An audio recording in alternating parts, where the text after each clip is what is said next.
ringrazio moltissimo per essere qua, ma soprattutto ringrazio Emilia Di Martino, che è una carissima collega di lingua inglese nel nostro Ateneo. Insieme abbiamo pensato a questi aspetti che potessero arricchire il vostro corso. Lei è stata la mente, diciamo, e io mi sono lasciata trascinare. Ne avrete altre di queste esperienze.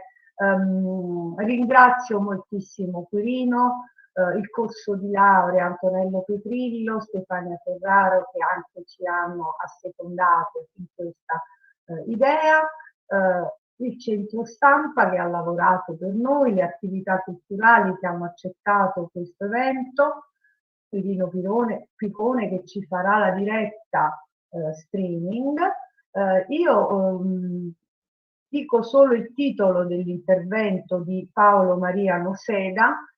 Stefania, scusa se ti interrompo un secondo. Paolo dice che è in attesa e deve essere ammesso in aula.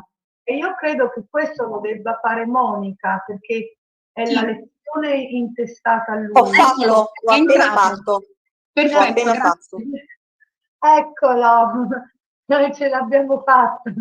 Benvenuto, grazie. E prima di iniziare l'intervento che Paolo Maria Noseda con molta gioia ci ha concesso oggi, io dico solo il suo titolo, l'interprete contemporaneo e la comunicazione oggi, una panoramica sulle opportunità professionali.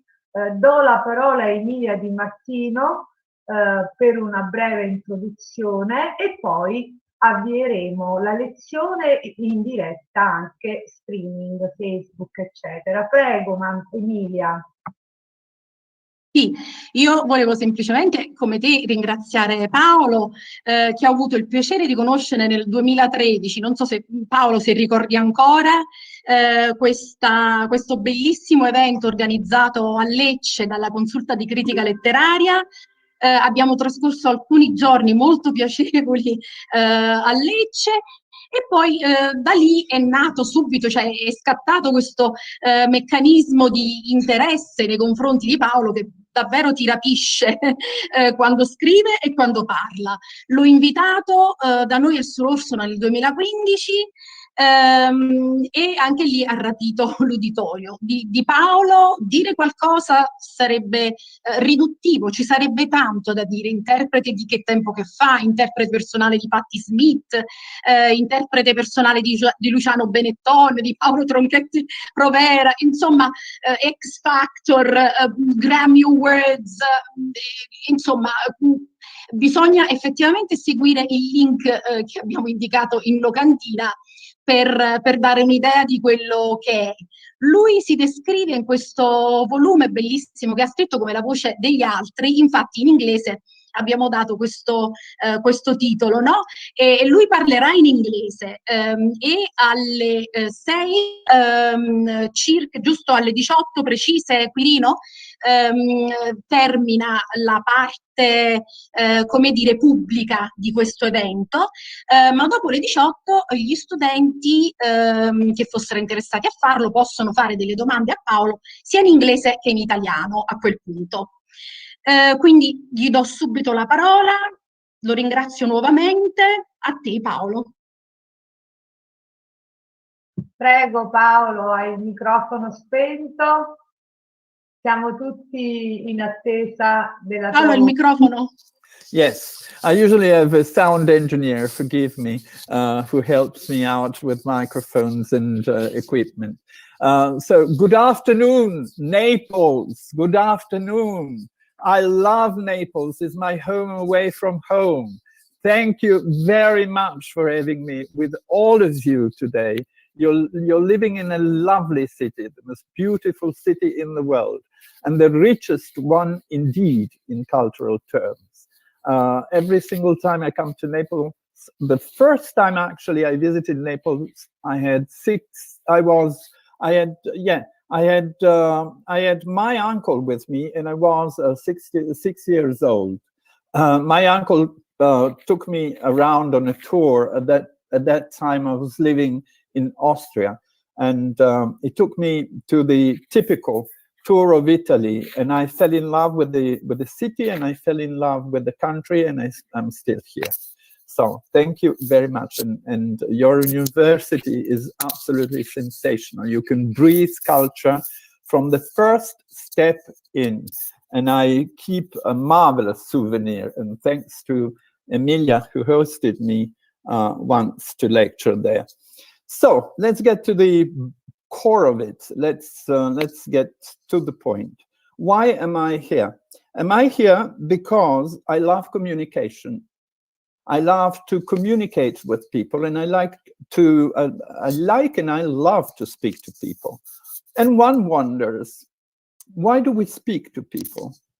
Because before becoming an interpreter, one is a person, one is a guy, one is a girl, one is a woman, one is a human being. And besides, allow me to open and close a bracket. Happy March 8th is one day out of 365 days that we should treasure and say thank you to all the women in the world, because we owe you a lot, believe me. And I know you know it. Now, close brackets, over with celebrations. Let's get back to the point. Why is it that we speak? Because before actually beginning to tell you something about translating or interpreting as well, one has to wonder, one has to know, one has to indeed really deeply realize inside oneself, why is it that we speak in life? Have you ever wondered about that?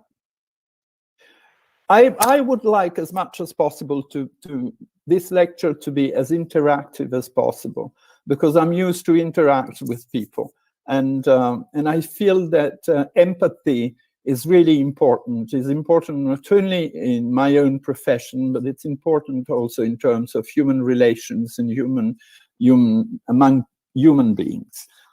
I fully believe that we speak because we want to be loved. Think about it. Whenever we open our mouths, whenever we say something, whenever we utter a word, it's because we want to be loved. It's because we want to be understood. It's because we want to be cuddled. It's because we want to be treasured. It's because we want to be there. We want to make a statement. And that's very important, because if you agree with me, every single thing that you do in life is really based on this. It's based on love. Your communication with people is based on love. Your business will be based on love. Your life will be based on life. And the perspective changes completely. And it's love also when we quarrel. Indeed, in particular, when we have a row or when we quarrel with people, is because we love those people, even if we hate them. Think about the haters now. Apart from the people who get paid for it, which is a business for them, but a hater hates you because he would like to love you and is completely incapable of loving you. So there's a psychological problem. So there is a barrier to overcome. And communication is exactly this, the ability of pulling down all barriers. The ability of bridging between two people, among thousands of people, among millions of people. When I am on TV, I have no audience in front of me. I'm confined into a dark room with a couple of monitors on and a camera. And yet I know that my voice is being heard. And yet I know that people get acquainted with me. And yet I know that people care. You won't imagine how many messages I'm getting from people I don't know.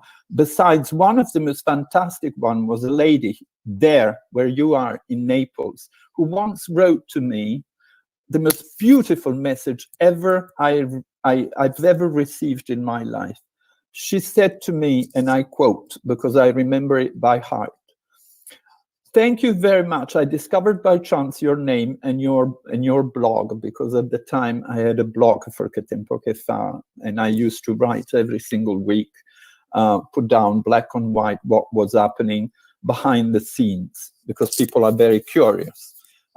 So she said to me, I came across your name and I want to congratulate, because your voice was reassuring. Most of the times I don't understand what you're talking about because I feel I am an ignorant, but your voice reassures me." That was one of the most beautiful things that a person might say. Your voice is reassuring me. Your voice is relaxing me. Your voice makes me feel good. This is just one of the elements of interpreting. This is just one, but a very important element of interpreting. Empathy. The fact that you are in connection with people you don't know where they are, you don't know what they do, you don't know what kind of background they have, and yet you have to convey a message. And yet the writer has to make himself understood through you, through the interpreter, through a voice. Well, that's why I say about myself that I am the voice of others. I am the voice of others, and I want to be the voice of others. Communication is all about this. It's all about forgetting about yourself when you're interpreting and getting into your counterpart's shoes completely. Forget about who you are, what you've done, who would you like to be in life. In that very moment, you are that writer, you have to be that actor, you have to be this businessman, you have to be the person that you are interpreting. And it's not by chance that we talk about interpreting and not translating. Although I absolutely adore translating, because translating gives me time enough to ponder, time enough to go deep into a subject matter. I have time to browse through books, dictionaries, the internet, whatever, so that when I only have some tenth of a second, I can find the word that I'm looking for. Interpreting is like dancing. Carla Fracci and I, who are close friends, usually laugh together, because she always wants me to go with her to on a tour when she's presenting her book. We've been into many theaters in Italy. We've been all over the places, etc. She went also to Acropoli with me, and we're laughing because we're saying, I'm using my feet, she says, and you're using your mind. But both of us are using our hearts. And I can tell you an anecdote about Carla Fracci, which will tell you more than 100 lectures. We were in Acropoli together, and she said to me, you know that I danced in Pompeii many, many, many years ago, like 40 years ago. And it's been beautiful because I danced as a Juliet in the middle of those temples. And it was so crowded that when the dancer would bring me in onto the stage, and I was laying down, and they were actually lifting me up and taking me on stage, I could see people all around me on stage as well. And this was a fantastic experience. So I said to Carla, come on, tomorrow morning we're going to go to Pompeii together. But since it was very, very warm, it was a summer day, I thought maybe it's better if we go there a little bit before, sunset. So it's going to be cooler. So off we went, drove the car, stopped the car close to the ticket office. And the guy who was the cashier said, "I'm sorry, sir, you know, you're probably not aware of it, but open-air sites, open-air historical sites close at sunset." Oh, come on, I said, "That's not possible. I have Mrs. Carla Fracci in the car. What should I tell her?" As soon as the guy heard Carla Fracci's name, he burst into tears. Literally, he burst into tears because he said, "Carla Fracci was here 40 years ago. She danced in this place. It was the most beautiful thing I've ever seen in my life." He went over, opened the site for us, and let us in as long as we wanted. Now think about it. 40 years before, the woman was dancing there. This gentleman had still in his mind and heart the exact feeling that he actually felt on that very night. And this was an incredible bond. And through this bond, every single barrier was being pulled down. The gates were open to us. We could walk into it. And that's exactly the mark that you have to leave behind you when you work. You have to be remembered. It doesn't matter whether, you know, perfection is not human. I'm not perfect. I'm not perfect. And I know I'm not perfect. And although I've been trying to get better and better and better for the past 42 years, because I began at 21 and I'm 64 this year, and I'm still working. Although I tried as much as I could to improve, I know I'm not perfect. Every single time I listen back to what I do, or I read what I've written, I say, damn, I could have said this. Wow, I could have written it in a different way. So perfection is not human, but this does not mean that you don't have to make an effort to improve, an effort to get better and better and better, because it's only through this that empathy is being created. Empathy is important. Trust is important. If my clients don't trust me when I translate, how can I be a good interpreter? How can I go on working? I need to be able to build trust. I need to be able to get into their minds. I need to be able to get into their hearts. I don't have to be judgmental. Forget about it. If you want to be judgmental, just drop it all together. Because you'll never be able to attune to people. If you want to be judgmental, go be a judge. Go do something else. Be a policeman. Do something that has to do with rules. We have no rules in our business. In our trade, we have no rules. When it comes to communication, you have to be extremely flexible. Also because if you decide not to work for an institution, one of my closest friends is from Naples, and she's been the Banco di Napoli interpreter for ages and ages and ages. Well, she is specialized in banking and finance, which is fine.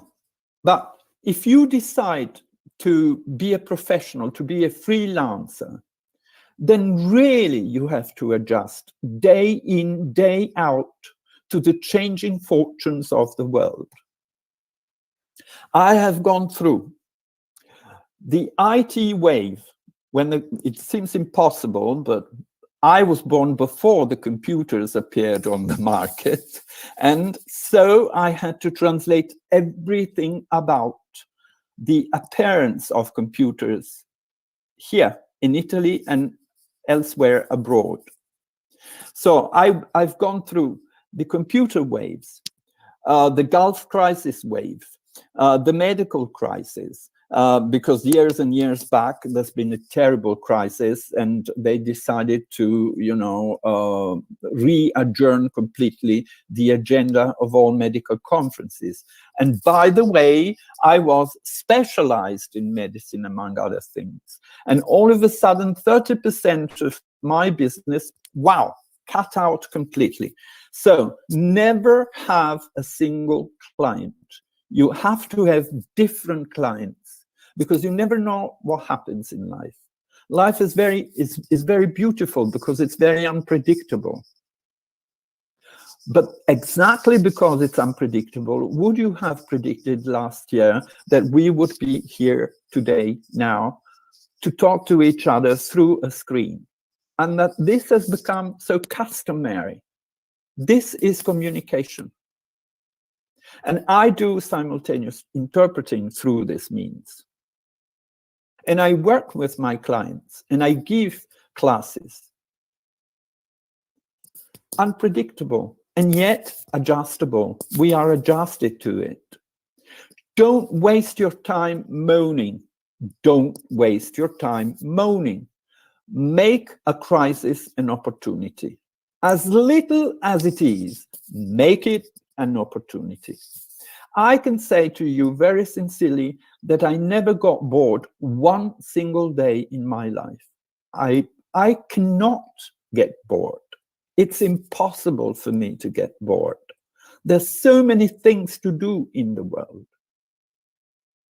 And communication, because it's co-communication.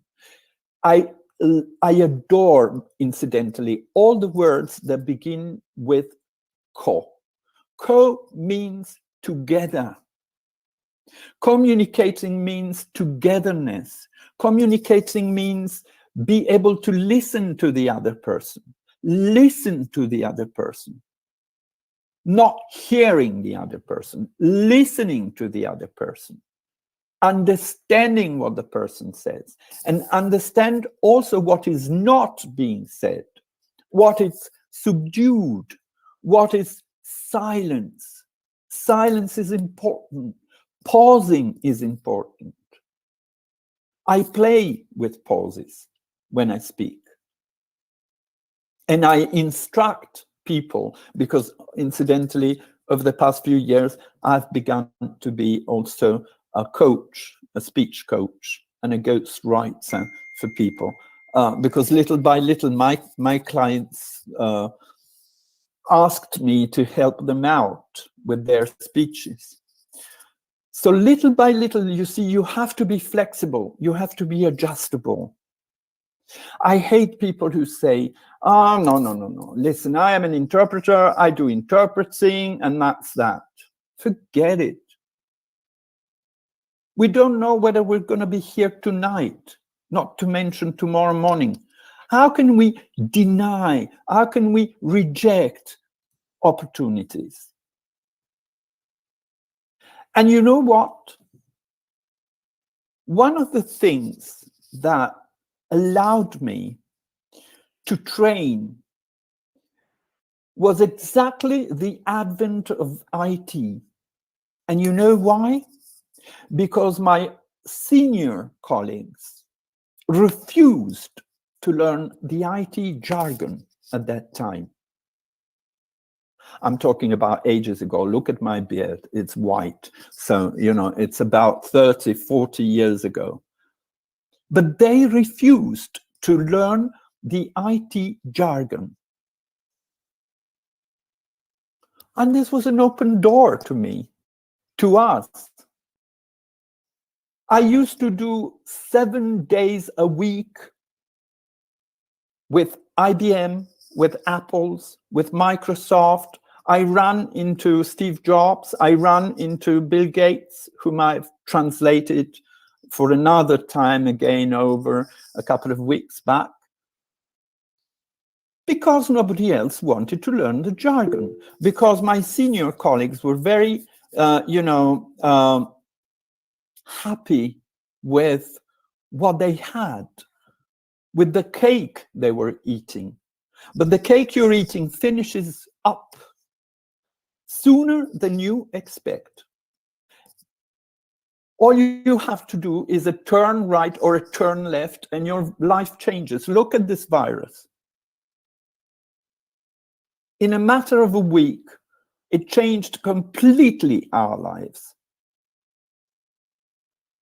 So my philosophy is never say no. Be curious.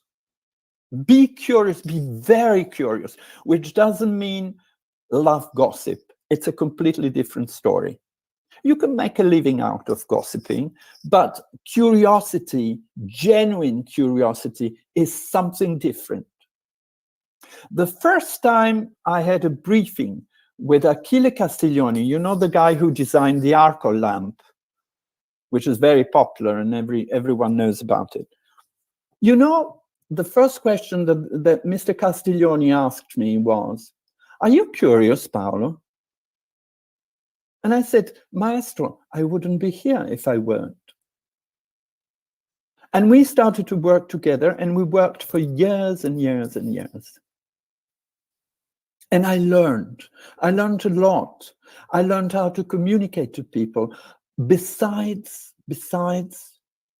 language-based communication. Achille used to come on stage, very elegant, but not snobbish, with a briefcase, with a leather briefcase, and he would put his leather briefcase on the table, and I was in my translation booth interpreting. And this was a fantastic set of meetings that we went through together, because Alessi, the Italian company, used to hire Achille Castiglioni as a designer, and used to have him presenting his products to all his dealers from all over the world. And I used to translate for him.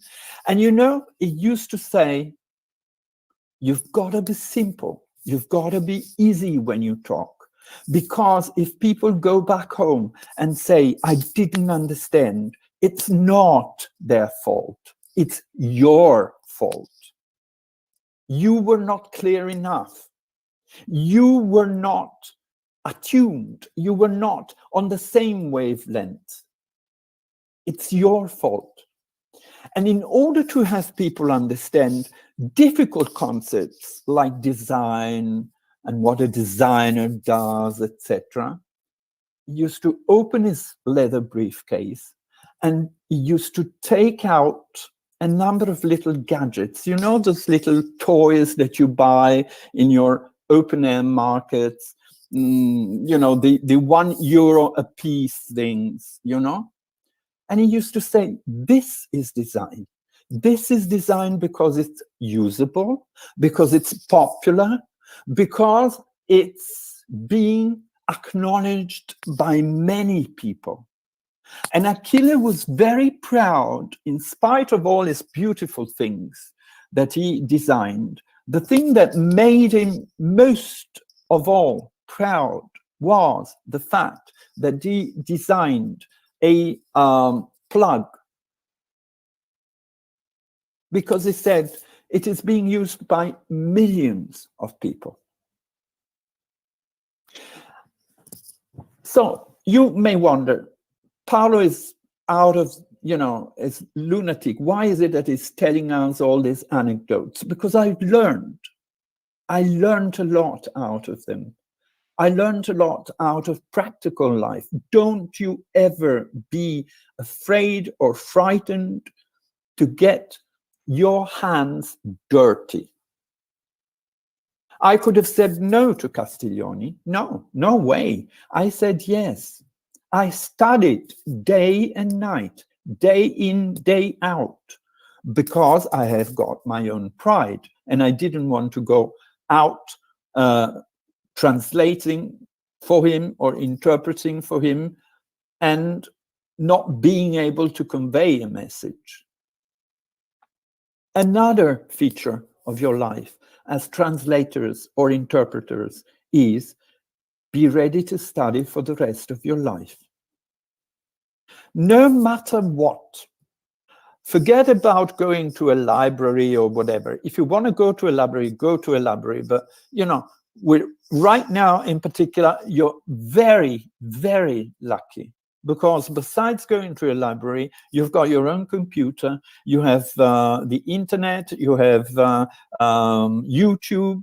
One of the things that I always do whenever I approach one of my guests, as I call them, is go immediately on YouTube and see whether I can watch the way they talk. And I start studying their style, the words that they use most of all, the way they phrase their sentences. Because each one of us, it's like a fingerprint, our voice. And our speech is also another fingerprint. So I adjust, I use their words, I use their adjectives. I try to make them less convolute if they are convolute. Why? Because although I am faithful to what they say, because you've got to be 100% faithful, remember, your job is to let people understand what somebody else says. So sometimes you may wonder, shall I put another subject? Yes. Is it needed? Yes. Do it. I always work with a notepad with me, you see. You know why? Because I take notes.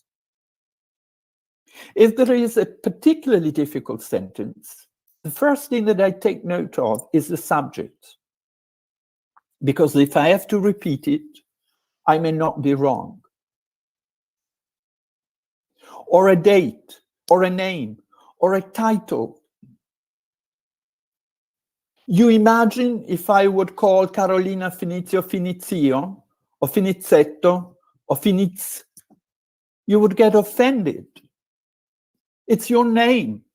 Who am I to say it in a way that it's not fair? So love the details. The details are important. Details make quality. Details are the proof that you are a distinctive professional. Okay, maybe 99 people won't understand, because for them, anything goes, you know? But the one person who's cherry-picking by nature, well, that person, that particular person, will be loyal to you for life. And I have clients since 40 years. And be humble. When you don't know a subject, just say it. Say it plainly. Call a colleague. Give the job to somebody else. Be generous. Generosity is not dumbness. Very often, all too often in this society, a generous person is being mistaken by a stupid. No, we're not stupid, we're generous people. We're not stupid. We know very well where we're going and why we're doing things. And be gentle. Your job is to make things easier. The best compliment I've ever received in my life was, Paolo, you know what? You're not a problem. Imagine a TV set. Have you ever been on a TV set or a movie set in a theater at La Scala, al vostro teatro meraviglioso you have in Naples? I have. I was on stage of your opera in Naples, and it's beautiful. such a fantastic feeling that I have to concentrate on the speech, otherwise I would be distracted by the beauty of the theater. But in a theater, you have tens of people working.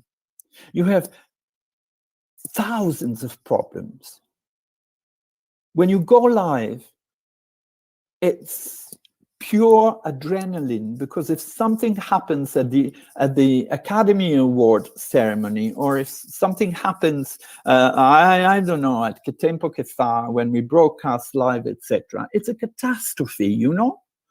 There are 157 people every single Sunday afternoon in the studio for Che Tempo Che Fa. And you have to feel the responsibility of working for them, with them, but also on their behalf. So, you know, teamwork is important. I never, ever forget to say please and thank you. Thank you to all. I was joking before because I said my microphone was being muted, and I usually have a sound engineer. My sound engineer is my God, because he is the guy who helps me understand well the sounds that I have in my ears. And I always say thank you when I finish my job. So there isn't somebody who's more important than another. Even the anchorman. What is an anchorman if he doesn't have good cameramen, if he doesn't have good, writers for the program, who has no collaborators, bad interpreters? What kind of a TV show would that be? And speak up. Speak up your truth. Be true to yourself. I teach, but I never judge my students. I keep telling my students, you know damn well when you've done well something, when you're good at something, as much as you know very well when things went badly. Why should I tell you this? You know it.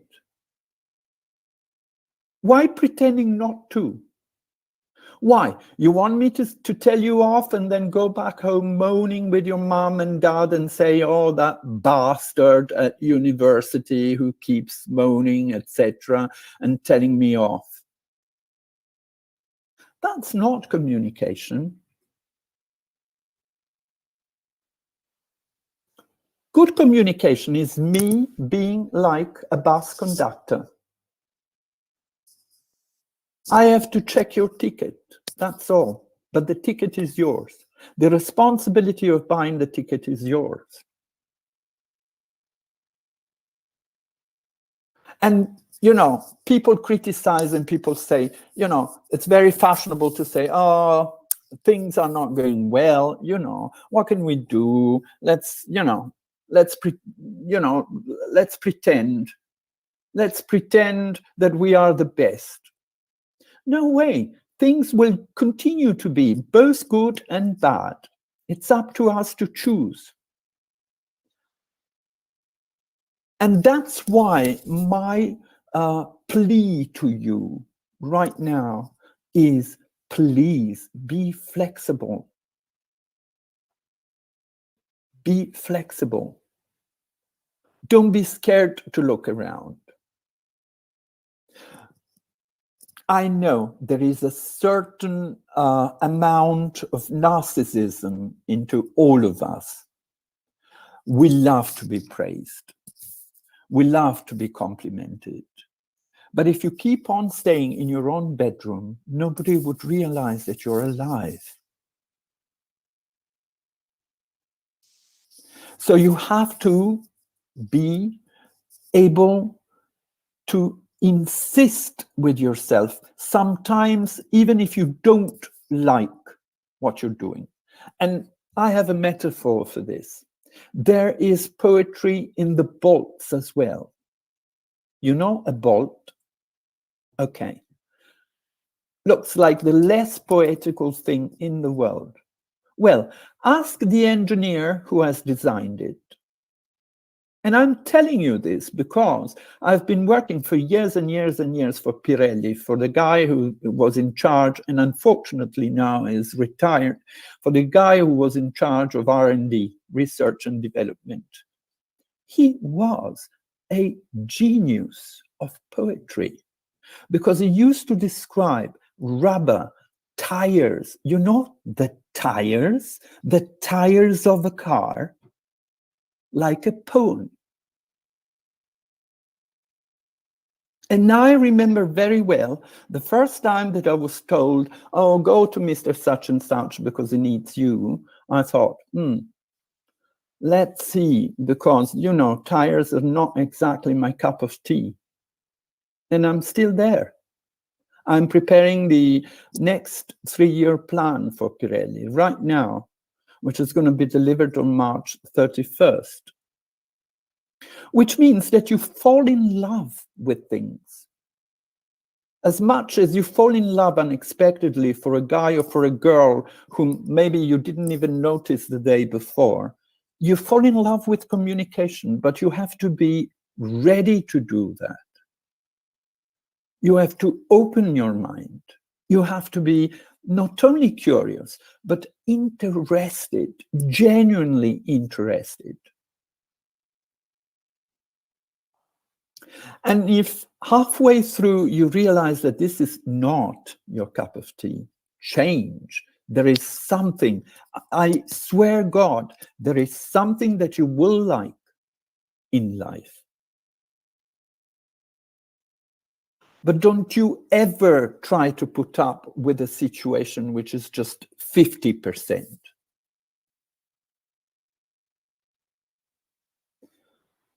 Behind a trip abroad, there's a great deal of effort.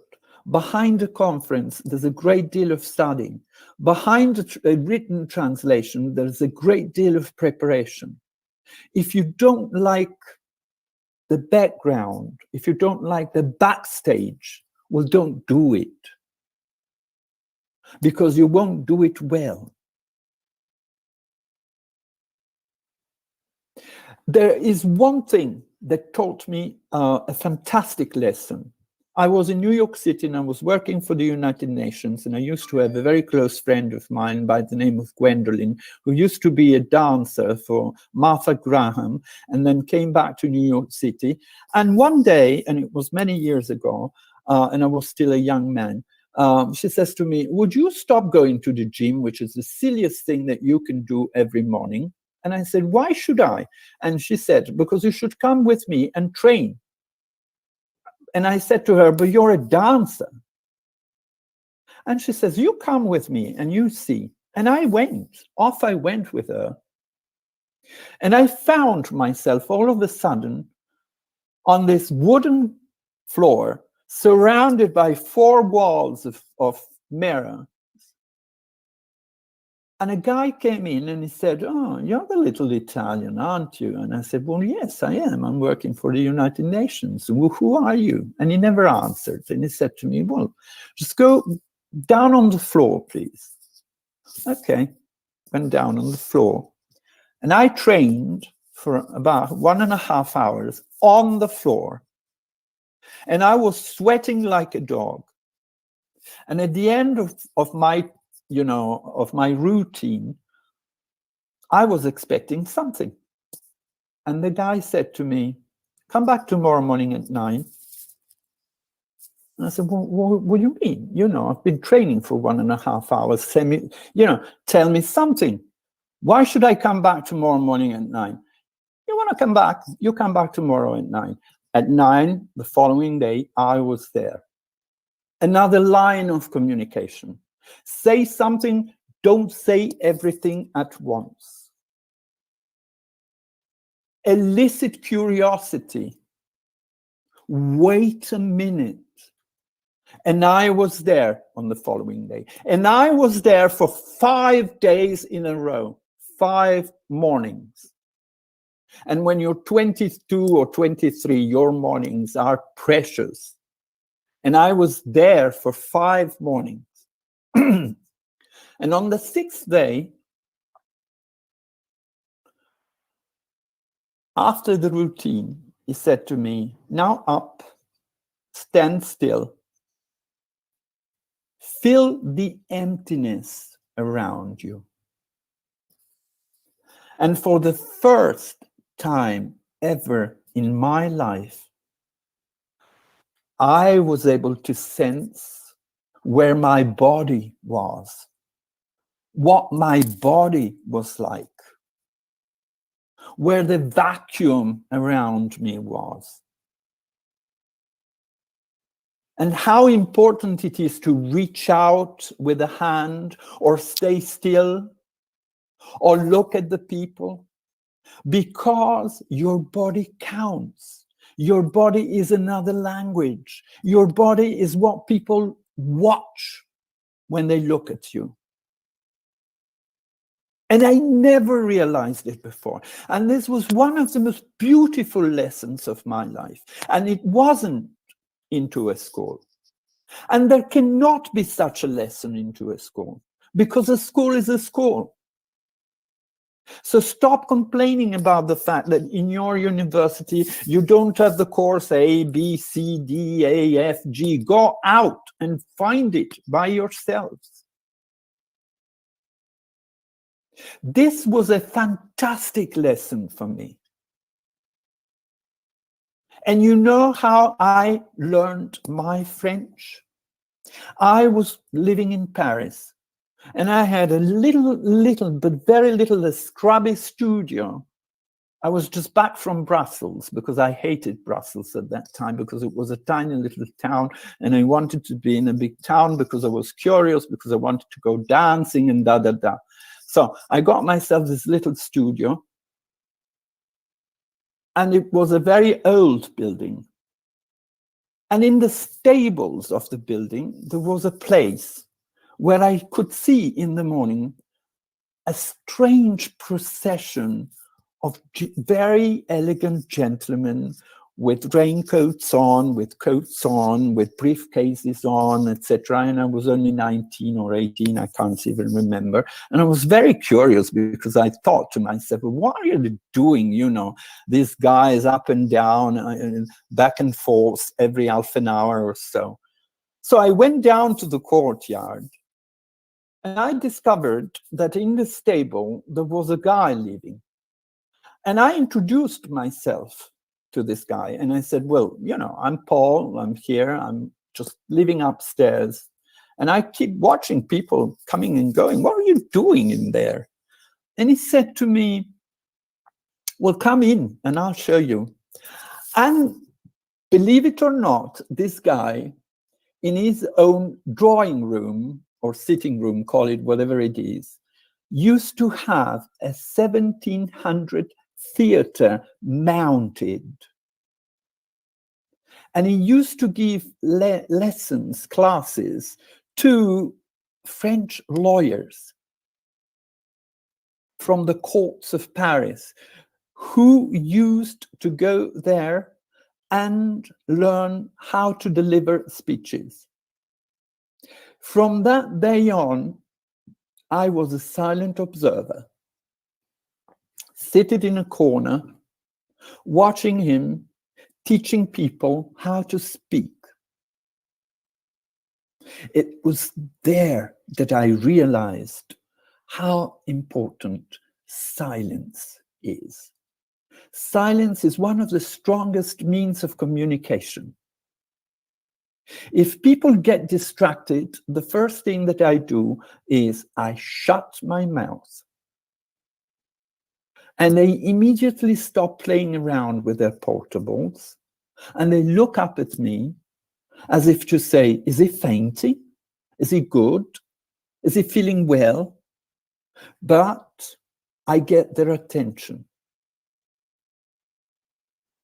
A pause is like digesting little by little what is being told.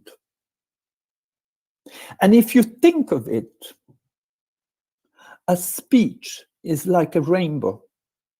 And I have developed my own theory, which I teach to the people I come across with.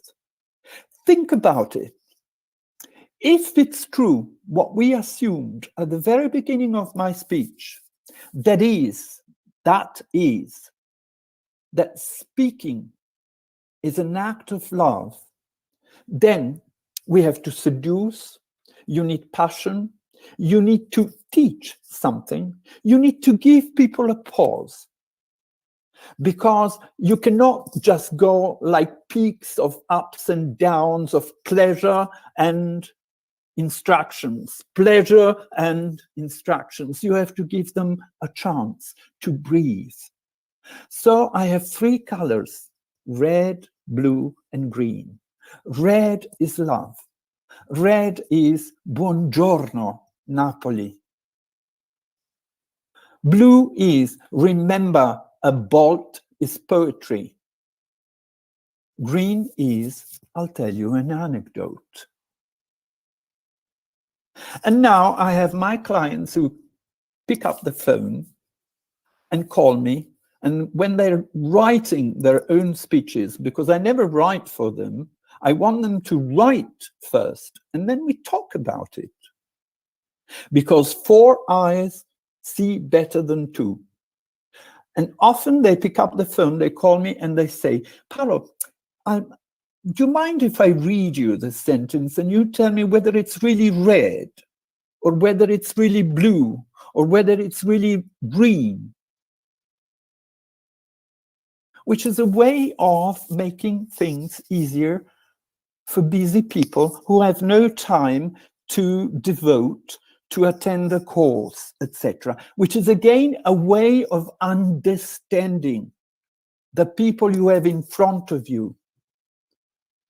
Now, you see, I've been speaking for an hour now, and I never mentioned languages.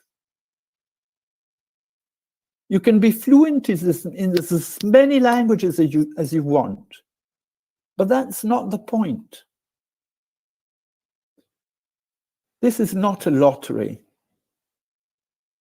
Your job is something different. It's not piling up languages for the sake of it. Your job is getting to the heart of it. Your job is understanding. Your job is getting your hands dirty. And with this, I end. And I want your questions now.